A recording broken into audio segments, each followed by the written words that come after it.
Gəlin sabahın hava proqnozunu birlikdə izləyək. Sabah Bakıda arabir yağış yağacaq, şimşək çaxacaq. Azərbaycanda aprelin 20-sinə gözlənilən hava proqnozu açıqlanıb. Bu barədə Milli Hidrometeorologiya Xidməti məlumat yayıb. Bildirilib ki, Bakıda və Abşeron yarımadasında bəzi yerlərdə arabir yağış yağacağı gözlənilir.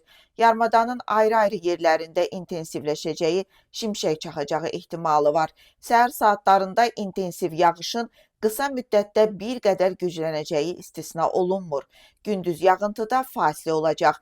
Arabir güclənən şimal-qərb küləyi əsəcək.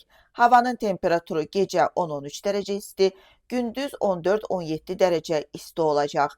Atmosfer təzyiqi 755 mm civə sütunundan 760 mm civə sütununa yüksələcək. Nisbi rütubət 70-80% olacaq. Azərbaycanın rayonlarında havanın bəzi yerlərdə arabir yağıntılı olacağı gözlənilir. Ayrı-ayrı yerlərdə intensiv olacağı, şimşək çaxacağı, dolu düşəcəyi, dağlıq ərazilərdə qar yağacağı ehtimalı var. Bəzi yerlərdə arabir duman olacaq, mülayim qərb küləyi ayrı-ayrı yerlərdə arabir güclənəcək. Havanın temperaturu gecə 8-11 dərəcə isti, gündüz 14-18 dərəcə isti, dağlarda gecə 2-7 dərəcə isti, gündüz 8-13 dərəcə isti olacaq.